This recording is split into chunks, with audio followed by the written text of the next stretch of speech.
So now I'd like to introduce our next speaker. Her name's Rebecca. I've got a few more things here to talk about here that she's done. She's the CEO of RHG Media Productions, founder and owner of RHG TV Network. So she really knows how to network you, and anybody who's worked with her knows that she's really all about helping you get out there and get more exposure. She's the network director of Women's Channel of Voice America TV and radio, and she's actually been involved with the collaborative issues on over 15 books, and we'll talk more about that today, 3 of which are here. Most, including the one in the middle, most of these have been national and international bestsellers. So she really knows how to help people get involved with that and get some visibility. So with that, I would like to reintroduce Rebecca Hall Gruyter.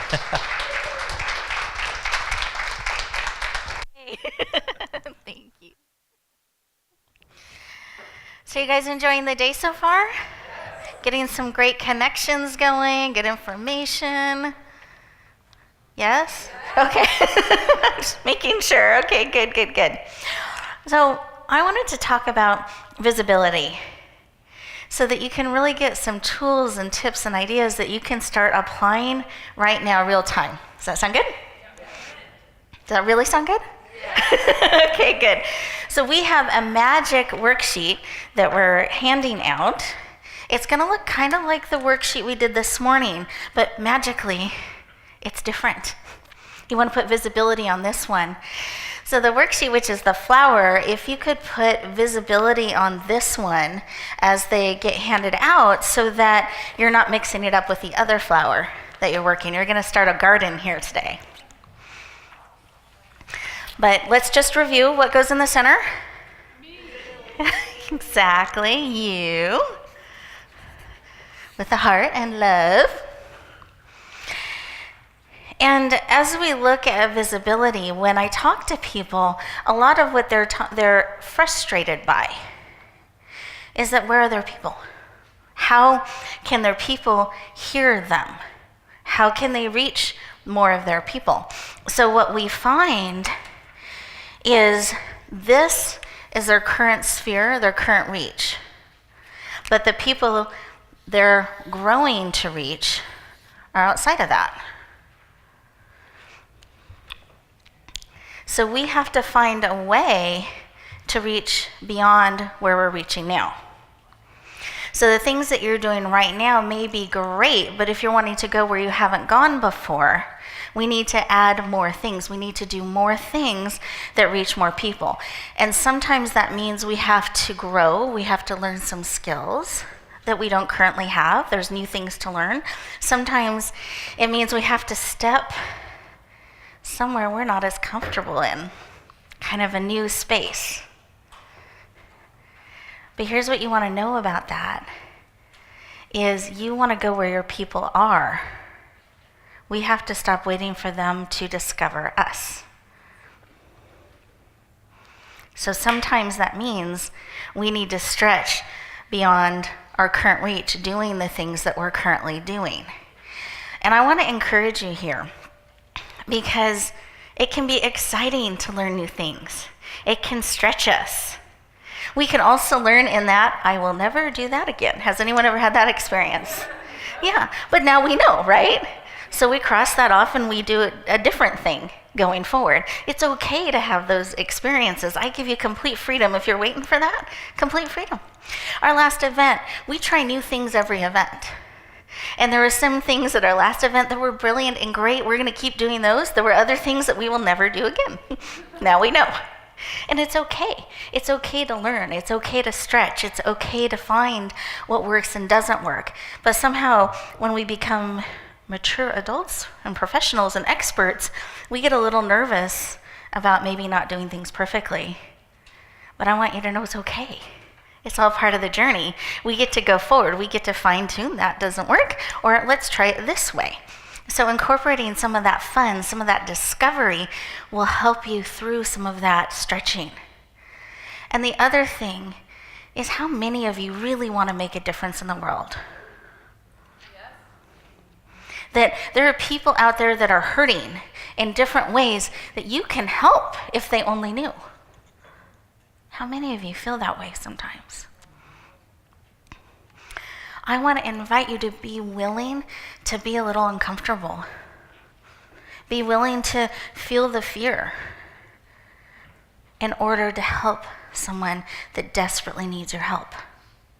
It's like reaching out into that turbulent water to help them. Too often we're waiting for them to discover us. We are the expert. Come find me. We want the transformation, but we don't want to be vulnerable and visible to bring it. I had that journey as a young girl. So just a snapshot of a little bit of my background. I grew up in a very disempowered place. From the ages of 5 years old to 13 years old, it was not safe. I experienced all kinds of abuse that a little girl should not know about, much less experience. And the messaging I took in is that I didn't matter. I'm not okay.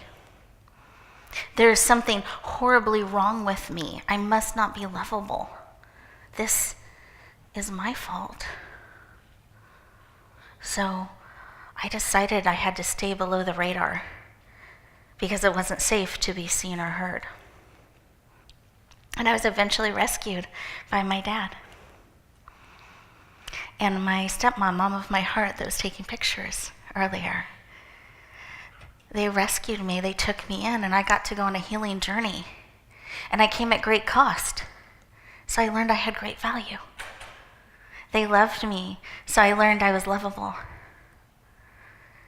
They taught me it was safe to be seen and heard, that I was beautifully and wonderfully made just as I am, that wasn't my fault. And ultimately, that it's safe to be seen and heard. So I know what it's like to feel that fear. I know what it's like on that journey, because it's not, blink of an eye. It's a journey. It's one thing to know things on an intellectual level. How many of us know lots of stuff? It's very different to embody it. It's very different to step into it and be it on a cellular level. That's a journey. There were times on that journey, high school, college, even in the workforce, I could barely stand up and say my name in front of 2 or more people. Before I would start shaking, I would turn purple, I'd lose all my words, my ears would ring. So then I learned how to hide in the public eye. You can do that too. Behind my uniform, I had a certain way I'd show up, all my credentials, I'd always made sure they know all of that. And then I would hide behind information and content. And I would look out and I'd be frustrated because I'm like, where's the transformation? I'm giving them great information. And I discovered it's because I was hiding behind all of that. And I'm asking them to be vulnerable and trust me. I had to be willing to strip that away and share, this is who I am. And I care about you. And I'm not perfect, and I'm okay not being perfect. But I want you to know that you matter, that you're needed, that you're beautiful and wonderful, that you were made for such a time as this. You're absolutely needed. And I look out in the world and I see men and women still believing those lies, that they don't matter, that they're not okay, that they're a waste of space.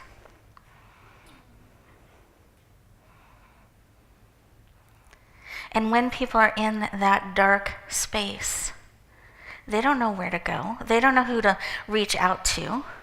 They don't have you on the Rolodex, oh yeah, that's what she does. That's what he does. It's this darkness. They're trying to breathe. Okay, I can breathe. I can take a step in that darkness. But you know what cuts through darkness? Light. Now, I believe this is what visibility is about. We need to be willing to be that light. We need to be willing to shine so brightly they can see us through the storm. They can see our hand outstretched. They can understand what we stand for. That we become that beacon that can guide them along that path where they don't step on the rocks and trip or get lost. We can help them. But many of us are uncomfortable in the spotlight. But what you have to remember is it's not about me. It's not about you in this space. It's about them. And what got me on the stage the first time, I was shaking. I was kind of a mess. I don't even remember what I said. It was 7 minutes. Sharing my story for the first time, crying, voice wavering, shaking, but I did it. Because I knew there was someone in that room that needed what I had to say. And I was willing to be terrified. I was willing to be scared. I was willing to be kind of a mess. If it made a difference for one. I got a standing ovation I never saw. It was a room of 300 people. Live streamed. I never believed I could speak to more than 50, so I got to experience that. And when I got off the stage, there were a lineup of men and women that were saying, Rebecca, I was the one. Thank you for sharing. Rebecca, I was the one. A lineup. That willingness to serve one, to reach one, has a far bigger impact than we know. And guess what? It gave me great courage. That's actually where Brandy and I met, who Brandy was at that event. She came up to me and she took my hand and she goes, Rebecca, I need to be a part of what you're doing. And we've been together ever since on the journey. And I learned I didn't have to be perfect. I just had to be willing. And that gave me great courage. So I want to encourage you, wherever you are in your visibility, dial it up. Be willing to stretch past that space you're familiar with. Be willing to be seen, even if you're a little messy in the process. It connects with people powerfully. And they need you. They need each of our voices. So I'm going to share some ways that you can start stepping forward, that you can start reaching more people. But this is in our daily life too. It's not just on stage. It's how we show up at events, how we show up in the grocery store, how we show up in people's lives. Are we seen? Do we let them know who we are? Are we being who we are? In all of our lovely dimensions. All the facets of who we are. In fact, some of those things that we may think are kind of weird and quirky about us, does anyone know somebody maybe that has quirks that are kind of funny? But isn't that kind of the very thing you like about them? And you associate with them? When I decided I was stepping professionally into being a speaker, and being in media and stepping into radio. I didn't know television was going to come at that point, but stepping into that and telling my story. I hired a speech coach because I needed help. And I had a list, because we all know Rebecca likes lists, right? So I had a list. If I was going to make this investment, I was going to travel and fly down to Southern California to get this help. By golly, we were going to accomplish these things on the list. Like I was the expert. Any of us ever tell the experts how to help us? This was an expert. And I came with my list fully prepared, showing up in a certain way, so I was seen in a certain way. And I had this list, and I said top of the list was my laugh. Something had to be done about my laugh. So not professional. It was quirky and weird. And it just, that's not what speakers do. They don't laugh like that. And I shared my complete frustration and concern, and we have to fix this kind of thing. And he looked at my list, and he was patient, a patient man. He looked at the list, and he says, great. And he takes it, and he sets it to the side. He goes, now I've got your list. Let me share a truth with you. He goes, you're confused. You're not understanding the difference between an asset and a liability as a speaker, as a personality, as someone out there in media. Because one of the keys is you want to stand out. You want to be different. That's a good thing. And when you have something that people remember, is contagious in a good way, can be heard across the room and the next lobby. You have something like that that draws people and they remember about you and they smile and lean into. That's an asset. That's a good thing. That's not the thing you cross off about you. That's not the thing you try to get rid of.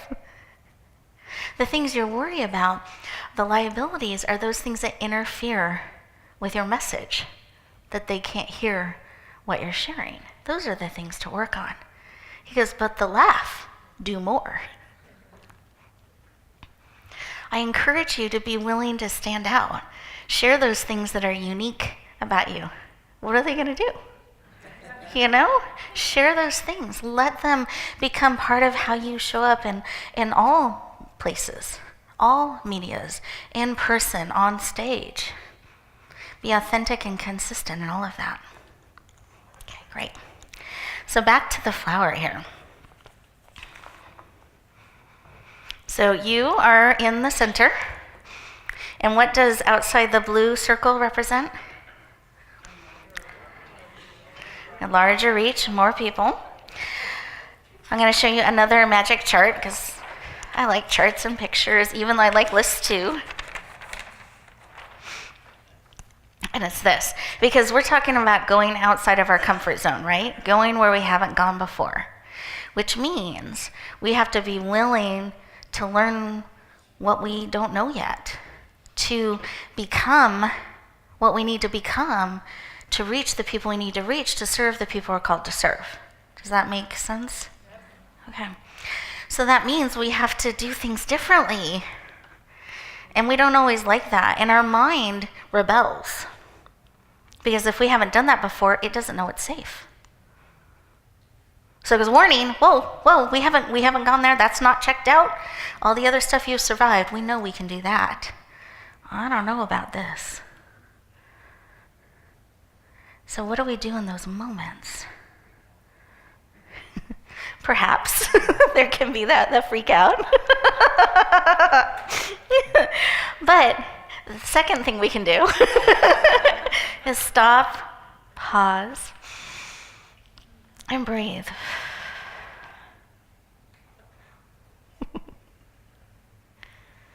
And in that, you can look in instead of pushing away from. So often what we're afraid of really isn't life-threatening. Sometimes I'll have conversations with myself. Actually, the first time I got on the stage, I made a deal. So that same time, I made a deal with myself. I gave myself permission. At any moment I needed to walk off the stage, by golly, I would. So every 30 seconds I stayed on, I was choosing to be there. I was empowered. I was not having to be there. I was not being punished, forced. I was choosing. That's a much powerful place. I still knew my exit strategy. I did. The most convenient, efficient way to leave as gracefully as possible. But I never had to. But just leaning in and making myself safe, giving myself permission, calmed that fear. So then I was able to step into that space. Other times it's getting support.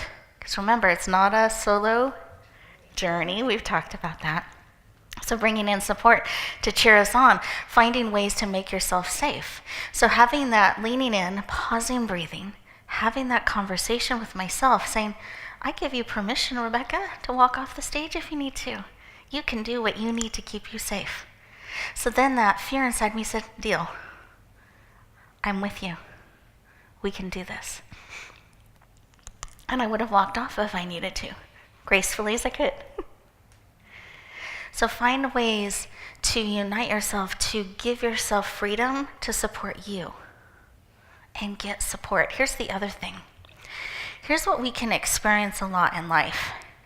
It feels very familiar. We might be headed in a direction. This happens especially at the new year, right? We set our goals that might sound a lot like last year's goals. Anyone know somebody perhaps that has done that? So it's familiar. We set the goals, whatever it is that we're stepping forward in and doing, and we start to go forward. And we're doing well. This is familiar. We've been here. And then we go somewhere we haven't been before. And frequently it's when we step out and shine. It's frequently in our successes that we shrink back because we don't know how to be this. We know how to be this. And so we contract. And then we, this is unacceptable. I know how to get out of this. We're really good at that. And then we go again to that new space. For me, sometimes it was shining. Shining was really, really hard. It was. I remember I was in the back of the room and I got this award I didn't know even existed, which was really cool. I was the client coach of the year. And I'm hearing them announce this person. I'm like, oh, I forgot about this award. I wonder who this is. I'm excited. And then they said my name. Oh my goodness. And then I came up on stage. I was so overwhelmed, didn't know how to receive that kind of attention and stand in the light in that way. Because now I'm standing apart. I'm stepping out in front and being acknowledged in that way. I came up on stage, don't quite know I couldn't even remember the names of my coaches that were giving this to me. I mean, I was that overwhelmed. And you know what I did? I started to contract, go back and hide.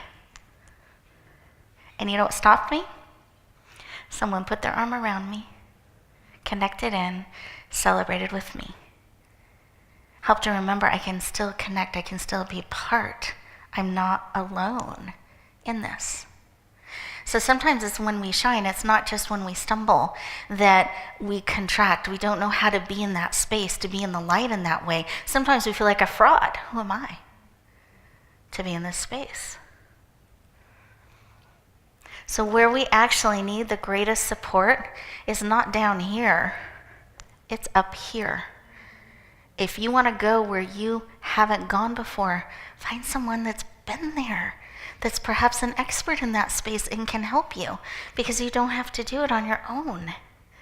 You don't have to learn the hard ways. You can let somebody support you. And so the way to go from here, this area that you're familiar with, to the next one is getting that support.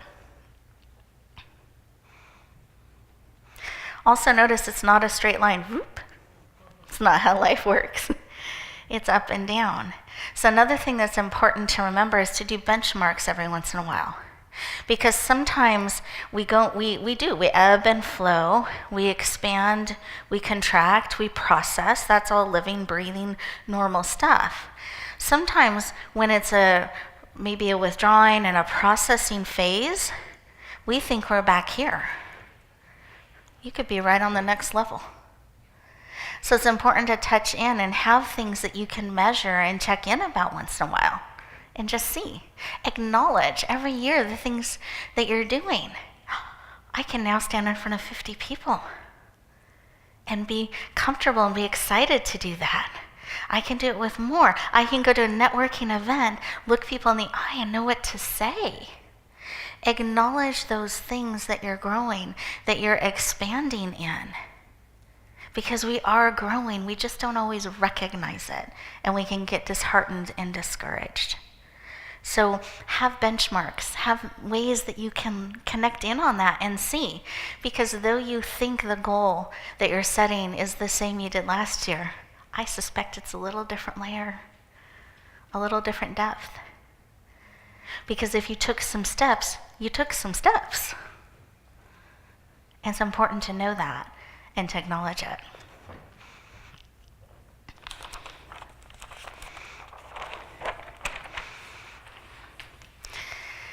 So we've talked about reaching where your people are, not necessarily what we're comfortable with, so that we can make the difference that we're called to make.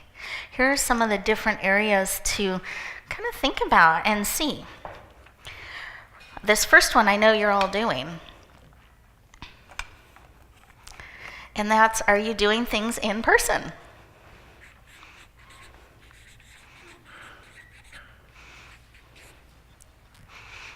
Are you going to networking events? Are you being seen when you go?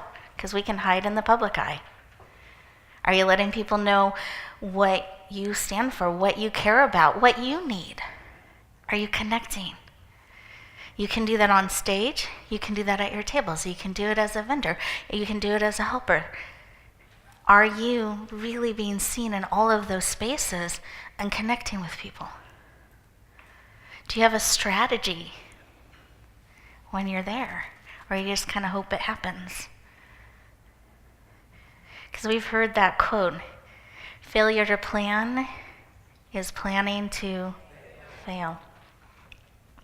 Have a plan, have a strategy. Maybe have a goal. I want to meet 3 new people that I can help, that can help me. I want to make 3 connections. More is not always better. Quality and connection will serve you better and go longer, maintaining those relationships and going forward. So before an event, pause, breathe. I like to write down because it gets it out of me and I can see it and interact with it. What are my goals? What do I want to have happen at the event as a speaker, as an attendee, as a vendor, whatever it may be?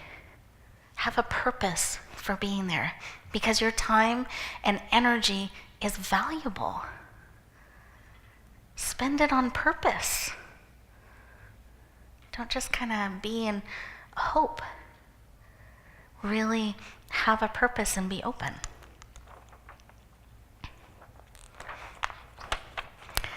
Are you showing up in print? This can be in magazines, it can be in the printed materials. Do you have materials with your branding? It can be in books, anthologies. Do you have ways you connect with people in print? Newspapers, articles?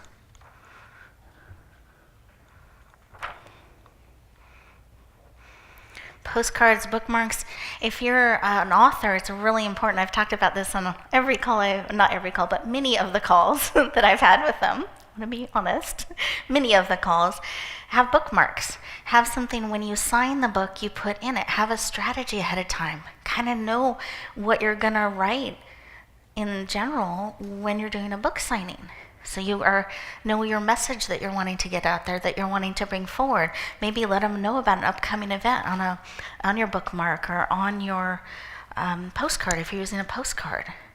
But really leverage those different ways that you're showing up in the world.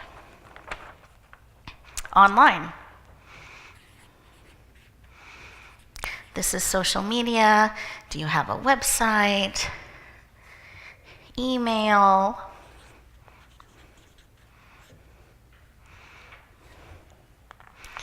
We need to have ways that we're connecting with people in those medias, especially if you're looking at having a global presence. You're not able to do everything live and in person. So having ways that you're connecting online and in the different social medias.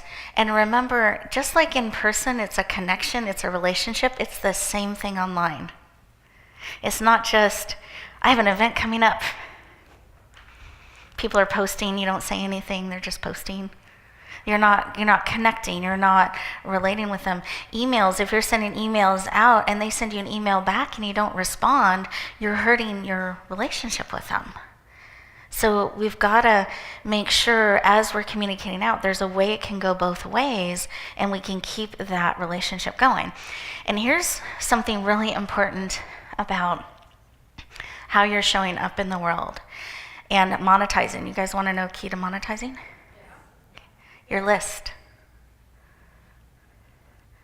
Your list is a group of people that want to stay in relationship with you, that want to follow you, that believe in what you're doing.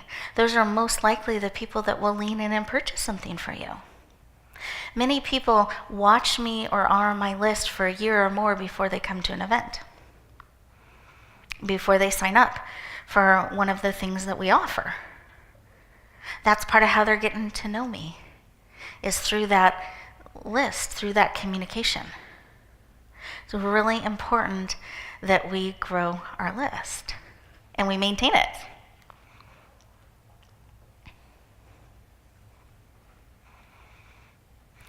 And when your list size grows, it shows your level of influence. So does your reach in social media. They're both important. But the greater your level of influence, the more opportunities that will open up for you, the more people are willing to invest in you, especially if they're looking to reach more people. So it's really important. We do the speaker talent search, and I review hundreds and hundreds and hundreds of applications as we select the finalists and bring those speakers forward, and they get to share their message. And one of the disconnects I see a lot is they have clarity on their message, but they're really struggling in the monetizing part, and they're struggling, and their list size is very small. I see that consistently. And in their offerings, they don't have a range that they can use to grow their list, that they can use in different medias. You don't offer the same thing in every media. So part of shifting that and growing your visibility and monetizing things and growing your list is having that range and being strategic. A lot of people that want to collaborate and partner out there with you want to see list sizes at a certain level as well as your media reach. So one of the magic numbers is 1,000 people on your list. Then it's 3,000. Then it's 5,000, 10,000, 15, 20, and 25,000. And they want to play with people that have a similar reach. So they're not feeding all their people to those that haven't created that yet. So it's really important, and that is critical in monetizing. Because these are the people that want to work with you, that want to connect with you, that want to know more about you.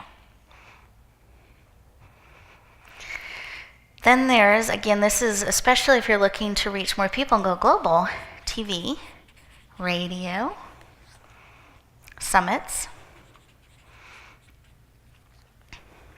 So looking to be on other people's platforms, stages, but this is in the international market, so TV and radio, podcasts can fall within this.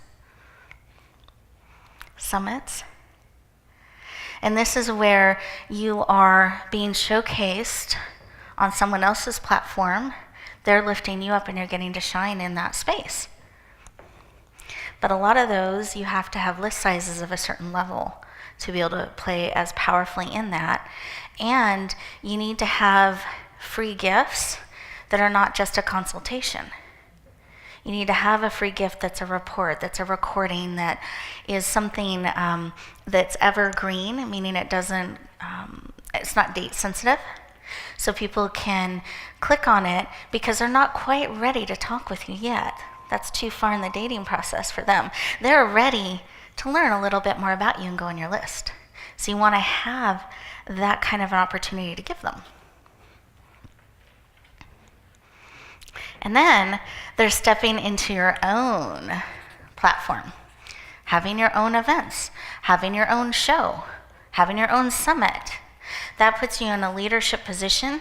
You become an influencer of influencers, lifting up experts. And that takes you to another level of positioning and visibility. So I want you to take a moment and look at your flower and just kind of touch in. It's not judgment, it's just awareness, okay, what I'm going to ask you to do. There's no wrong answer, okay, and you don't have to share your sheet with anybody. But I want you to just kind of think about, on a scale of 1 to 10, how much are you showing up in each of these areas? 10 is high. Just take a moment, check in.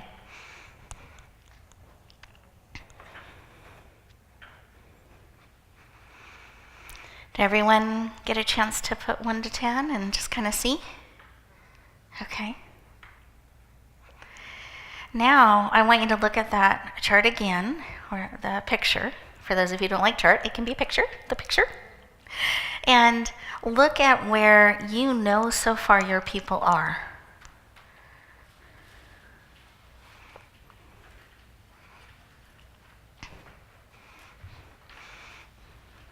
Are they in social media? Where are they? And just circle those that you know of, or where you want them, where you know you're growing and called to be, your future people are. And just circle those petals.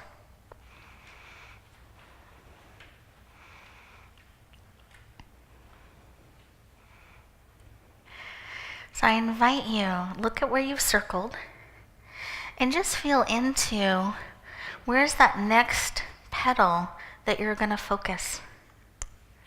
What is that next area that you want to step forward in a little bit? That you're willing, because we can't tackle them all at once typically.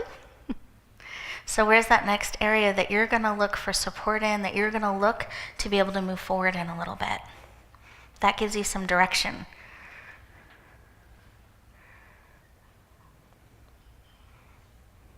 Because we want to have a plan. We want to have some direction of where to go. I think it's a really great idea when you go to events, especially when there are going to be lots of experts in the house and in the room, is kind of know what you're looking for, what you need help with, or a connection, because then you can be on purpose with that.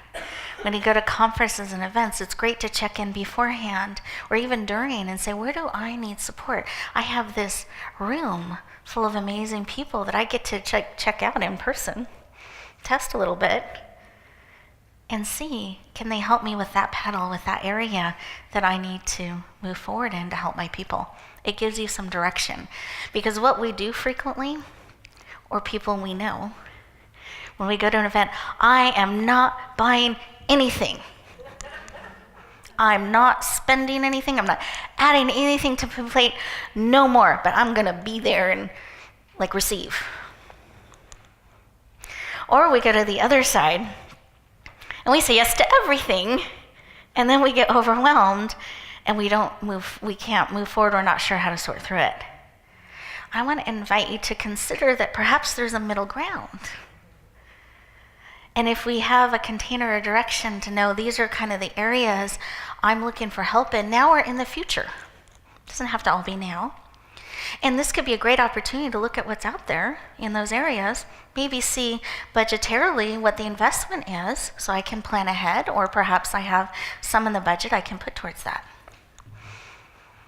And then you can use that as an opportunity to get the support you need, and you get to check them out in person. How cool is that? And here's the other thing when it comes to offers. When there's an offer that you know this is the thing you need, it's in the way you need it, and you look at that number and you just don't see how. I invite you to actually connect with that person, because they may have different ways you can approach the how. They might have a step in the program, maybe not the whole program at first, that you can take a step into. So be willing to have that conversation and say, I resonate. I want to take a step. I'm not sure I can do this yet. Or can we do a payment plan? People are pretty open to that. So be willing to have those kinds of conversations. It'll help you move forward faster, really dig those roots in, get the support you need so you can bloom and shine. Great. So one of the things I love to do is I'm a leverager. Rebecca Hall Gruyter, I love lists, and I'm a leverager. I like to leverage things, which means, the way I define it, is when you do one thing, you accomplish many things. I get excited about that. I can't even say it and not get excited. We can do this one thing, and we do many things with that same thing, same effort. Yes, thank you, it's exciting. So we're actually doing that right now. We're having an amazing event in person here today, and we're also producing a television show. How cool is that, all at once? And I could even take the audio out and do some things with the audio, all in one event. Ta-da! And we can do that, but sometimes we forget. We look at one thing, one piece, and we don't realize how it could be used in a lot of different ways. So I decided to put this superpower to good use, not drive people crazy, but actually, not overwhelmed. So here's one way that you can do this in the world with anthologies. So I've become a really big fan of anthologies. Not only have I participated in like 15 of them, and I keep doing that, I also now lead them too. And here's what you can do with an anthology. So if any of you have been in an anthology, which is multiple authors coming together, you can still do this, right? But make sure you own your content. So you come together, you pay a smaller investment than you would if you were doing the whole thing on your own. You get to write one section or one chapter, which you own. That book then goes out to everybody's collaborative reach, so you're not doing it all on your own. And it frequently can become a bestseller. Every program's a little bit different. We guarantee that. I don't guarantee number one, just to be clear. I always go for it, but I do guarantee a bestseller in what we do, because I think that's important positioning to have, and we have the reach that I can bring that forward and guarantee that. So with that, you can be a best-selling author. You now have this chapter written, right? So your message is getting out to additional people. This book is being published, and you only had to write a chapter, just underlining that. Then, after the book is published, you have this chapter that, oh my goodness, you could put a cover on, there's an ebook. There's a free gift and a landing page that is a funnel that leads right into what you do, that you can offer as a gift. And depending on what they do with these anthologies, one of the things we do is we get you in the Barnes & Noble stores. And the reason that is magical is that if you're in the Barnes & Noble store, they love to have their authors come in and do book signings and book readings.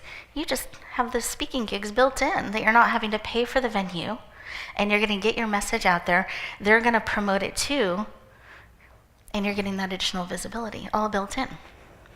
Those are ways that you can leverage and position having an anthology, and why I'm a big believer in them. It's great positioning, good visibility, and you're creating free gifts, rinse and repeat. I'm actually going to participate in additional anthologies this year because I have some ebooks I want to create in specific areas. Plus, the pool of people I get to play with in that book are messengers and experts and speakers that are trying to reach more people. That's a target market for me. And we get to help the reader as well. So when you think about anthologies, you want to think about those pieces. Are those things that are going to help you accomplish some of these things? And it doesn't have to just be an anthology. That's the example I'm using right now. You can do it with your own book. You can bring that forward.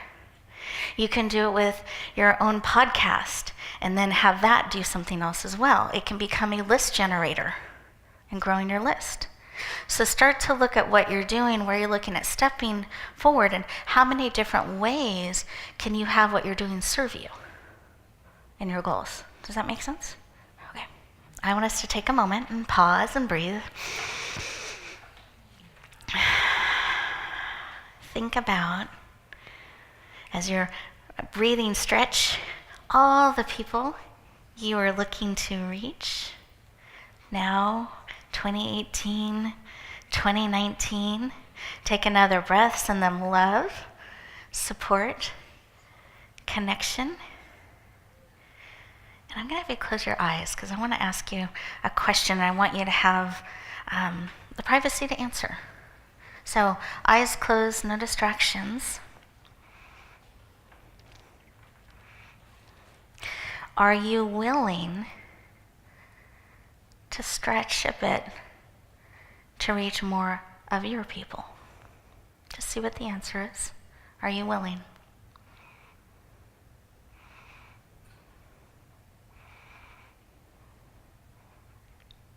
Whichever petal it may be, whichever way, but it starts with that willingness. And if you are, acknowledge that. And if you're not, acknowledge that. It's good to have clarity on where we're at, and all should be honored. But those of you who are a yes, I invite you very carefully, eyes closed. I want you to stand in your yes, that you're willing to stretch a little bit more to help more people.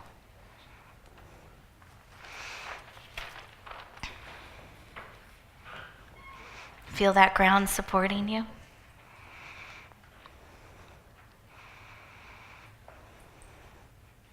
Feel that rich soup that we've been breathing in, supporting you and lifting you.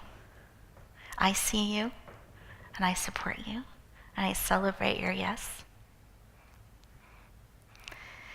And those of you who are ready to be seen in this, where we can support you as a community and cheer you on, I invite you to stay standing when I count to 3. Those of you who aren't quite ready, like this is enough of a yes and a stretch, I honor that. Then you'll want to sit down because we're going to open our eyes when I count to 3. But I want to honor where you are in the journey and know that I see you and I celebrate your yes. Those of you who have that yes. So on the count of 3, 1, 2, 2.5, 2 3/4, 3. Go ahead and open up your eyes and let's celebrate the yeses as a community.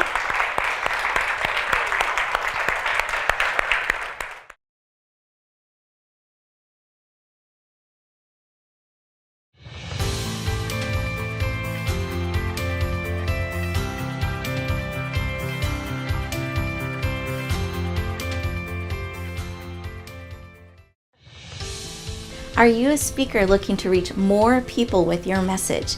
You have a global vision that you want to touch the world and make a global difference. If so, I have an amazing opportunity for you. It's called the Speaker Talent Search. Again, that's the speakertalentsearch.com. You'll find all the details, but here are the highlights. With one application process, you get clarity on your message. You get to fine-tune how you want to reach the world. Then you'll have everything ready in one place for the opportunities when they come. Second, we select you as a finalist. You get to come in and audition with a 7-minute audition, open up the door to hundreds of speaking opportunities. I hope you lean in. I hope you say yes. We would love to hear your message, help you touch the world powerfully. Again, that's the speakertalentsearch.com. We look forward to hearing your powerful message.